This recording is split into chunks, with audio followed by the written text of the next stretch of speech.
من در اخیر یک پیام دارم. پیامم خدمت علمای عزیز و بزرگوار هست.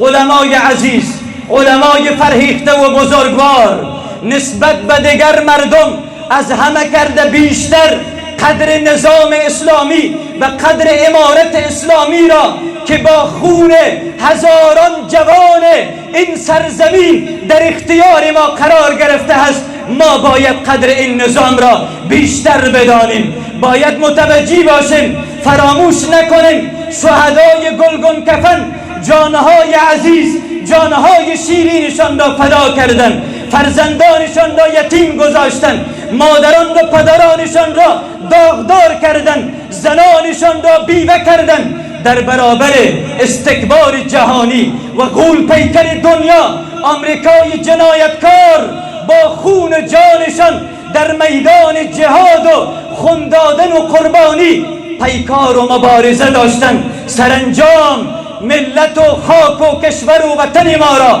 از چنگ و لوث استعمار و استکبار جهانی و اشغال و چند کشور اجنبی و بیگانه که منافعشان را در اشغال خاک و وطن ما میدیدن آزاد کردند و این افتخار بزرگ را شهدا به ما تقدیم نمودن، تحفه دادن. فراموش نکنیم شهدا بالای علما بیشتر حق دارند، چون بیشترین افراد شهدا علما بودند، حافظان قرآن کریم بودند، اهل مدارس دینی بودند. به این اساس امروز علما مسئولیت دارند. از این به بعد حالا که شهدا با خون دادن چارچوب نظام را ساختن، نظام اسلامی را قایم نمودن، حفاظت این نظام، پیشبرد نظام اسلامی، استمرار و دوام بخشیدن امارت اسلامی در عالم اسباب و حمایت و دفاع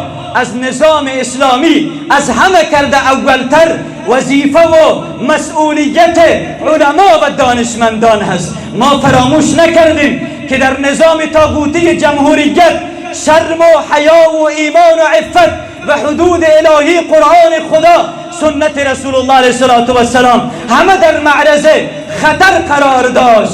در نظام جمهوریت، در چارچوب سیاست، در قانون مداری قرآن کاملا کنار گذاشته شده بود، قرآن کاملا فراموش شده بود، حدود الهی ذبح شده بود، سنت رسول الله صلی الله علیه و سلم از زندگی و کاشانه مسلمان ها دور انداخته شده بود، حجاب اسلامی برداشته شده بود. مساجد مسلمان ها، مدارس مسلمان ها، علما و دعوتگران و اصالت ها و مقدسات و ارزش های اسلامی، هیچ کدام اینها عزت و ارزش و جایگاه نداشت.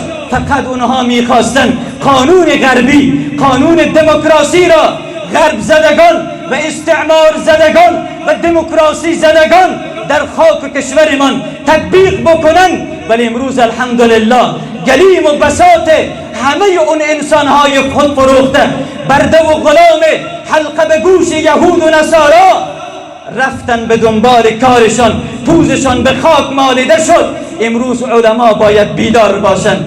اگر در این نظام اسلامی کمی و کاستی دیده می شود، خدای نخواسته ظلم دیده می شود، بیعدالتی دیده می شود، اول وظیفه علما هست با دلسوزی، با خیرخواهی، با مهربانی به پا بخیزن، ترمیم بکنن، بی تفاوت و بی اعتنا نباشن. اگر میبینن صدای طاغوت و باطل، صدای دشمنی بر علیه نظام اسلامی بلند می شود، پرچمهای باطل بلند می شود و از اون طرف بغاوت ها شروع می شود، سرکشی ها شروع می شود، علما از همه کرده بیشتر مسئولیت دارند. مردم را بفهمانند و اونها پیام بدهند دیگر دوران استعمار، دوران بردگی و غلامی رفت دنبال کارش.